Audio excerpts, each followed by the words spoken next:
Episode 101 perfect couple. दीदा के कहने पर सविन केक की ट्रॉली ले आए।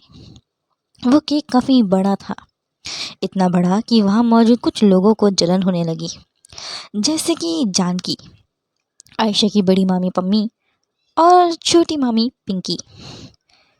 तीनों को ही इस बात से जलन हो रही थी कि दीदा का परिवार उनसे कितना प्यार करता है, जबकि जानकी के परिवार ने उसके लिए ऐसे सरप्राइजेस और पार्टी ऑर्गेनाइज कभी नहीं करी थी। पिंकी और पम्मी को भी इसी बात से जलन हो रही थी। दीदा ने जल्दी से केक कट किया और सबसे पहले उन्होंने अपनी बेटी मंजीत को खिलाया और उसके बाद अपने बेटे राजवीर को। फिर उन्होंने अपने दोनों लाडले पोते अमन और करण को खिलाया और सबसे आखिर में अपने जिगर का टुकड़ा यानी कि अपनी दोनों पोती आयशा और सायशा को खिलाया।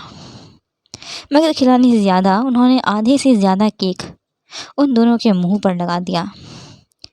दीदा, दोनों एक साथ बोली। उन दोनों के पूरे चेहरे पर केक लगा हुआ था। उन दोनों के चेहरे पर केक लगा हुआ देख सब हंसने लगे। ये क्या किया आपने? सायशा ने उनसे पूछा। ओए, तेनू और ज़्यादा ब्यूटीफाई कर दिया है मैंने, दीदा अपनी हथेली पर लगे केक को चाटते हुए बोली। दीदा की बात सुनते ही अभय और अनिरुद्ध की हंसी छूट गई। अच्छा, आप क्या कहना चाहते हो कि कोको सुंदर नहीं है? आयशा बोली तो कोको अपनी दीदा को और ज़्यादा घूरने लगी।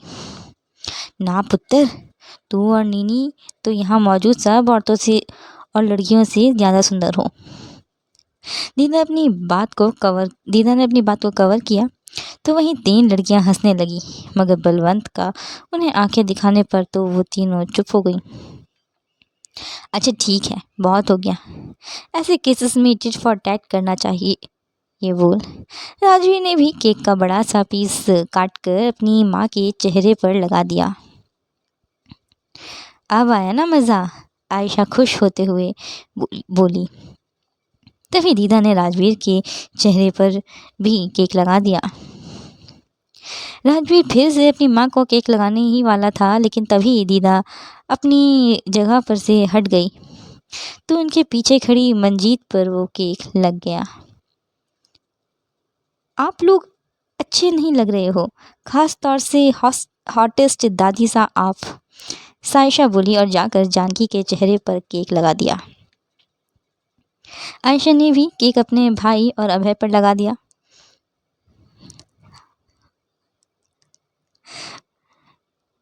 फिर ऐसे ही वहाँ मौजूद बाकी लोगों ने भी एक दूसरे को केक लगाया और इसी तरह दीदा का आज का ये बर्थडे यादगार बन गया।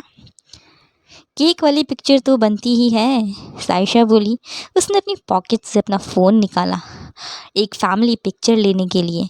तभी उसके बगल में खड़ा अनिरुद्ध जेंटली बोला, मैं आए? सायशा ने मुस्कुराते हुए अपना फ़ोन अनिरुद्ध को दे दिया। फिर उसने एक फैमिली पिक्चर खींची। डिनर टाइम हो चुका था। अभय अपने हाथों से आयशा को खाना खिला रहा था। उन दोनों को देखकर राजवीर मंजीत से बोला, हमारे बाद ये दोनों हैं परफेक्ट कपल। बात तो सही कह रहे हैं आप। कितना ख्याल रखता है अभय हमारी बेटी का। आपको पता है, अभय ने एक सेकंड के लिए भी आयशा का साथ नहीं छोड़ा। मंजीत एक बड़ी सी मुस्कान के साथ बोली। तभी राजवीर ने उसे साइड हक किया और उसके कान में फुसफुसाया, जैसे मैं नहीं छोड़ता हूँ तेरा साथ कभी भी। तुम भी तो खाओ, बाद में सब मुझे ही ताना मारेंगे कि मैं तुम्हें नचाती हूँ अपने इंडेक्स फिंगर पर। आयशा अभय से बोली तो वह हंसते हुए बोला, बेबी, ऐसा लगना चाहिए ना कि हम दोनों परफेक्ट कपल हैं, लोग जलेंगे हमसे। अभय की बात सुनकर आयशा हंस पड़ी और हंसते हुए उससे बोली, लोग जलेंगे हमसे नहीं, सिर्फ मुझसे, क्योंकि इतनी खूबसूरत होने के बावजूद भी मैंने एक लंगूर पर तरस खाकर उसका हाथ थाम लिया। आयशा ने जब अभय को लंगूर बोला तो उसने आयशा की नाक खींची और बोला, लंगूर की बीवी लंगूर होती है, अगर मैं लंगूर हो तो तुम भी लंगूर हो। इसका मतलब हमारे बेबीज़ भी लंगूर होंगे, तो फिर हम हमारे लंगूर जैसे दिखने वाले बेबीज़ के लिए लंगूर पार्टनर कहाँ से लाएंगे? आयशा सोचते हुए बोली। तभी करण और अमन वहाँ पर आ गए। अरे तू चिंता मत कर, तेरे लंगूर बेबीज़ को के दो मामा की जिम्मेदारी होगी अपने भांजे और भांजी के लिए लंगूर जैसे दिखने वाले पार्टनर ढूंढने की, अमन बोला। और करण ने हाँ में हाँ मिलाई तो अभय हल्का सा मुस्कुरा दिया। पक्का वीर जी? आयशा ने अपने भाइयों से कंफर्म किया। तभी वहाँ पर सायशा और अनिरुद्ध भी आ गए। सायशा बोली, तो चिंता मत करनी नी, तुम्हारे बच्चों में तुम दोनों के ही गुण आएंगे, एकदम तुम दोनों की तरह छुपे रुस्तम निकलेंगे तुम्हारे बच्चे। जैसे तूने स्कूल में ही अपने लिए लंगूर पसंद कर लिया था, वैसे ही तेरे बच्चे भी अपने लिए स्कूल में ही लंगूर पसंद कर लेंगे। ये बोल सायशा हंसने लगी। अनिरुद्ध भी मुस्कुराने लगा। अमन और करण ने तो बड़ी ही मुश्किल से अपनी हंसी रोकी हुई थी, क्योंकि एक हद तक सायशा ने सच ही कहा था, मजाक मजाक में।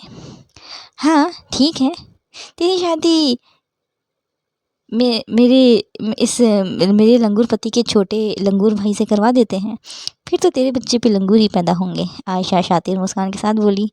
तो अनिल वहाँ से जाने लगा।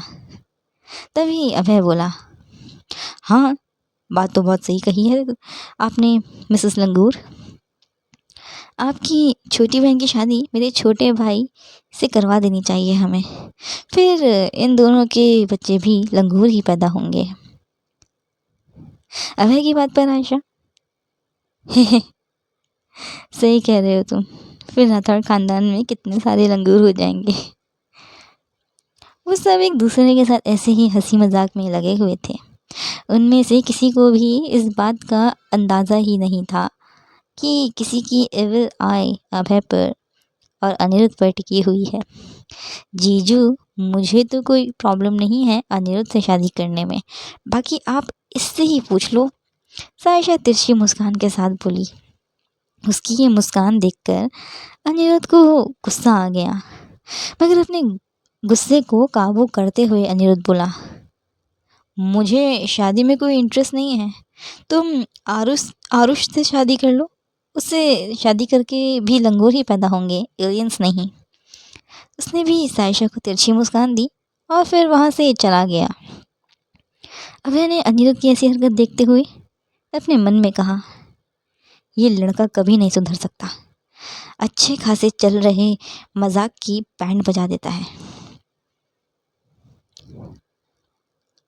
आज के लिए बस इतना ही, मिलते हैं नेक्स्ट एपिसोड में। अगर आपको आज का एपिसोड अच्छा लगा तो कमेंट करें और चैनल को सब्सक्राइब करना ना भूलें। Thank you.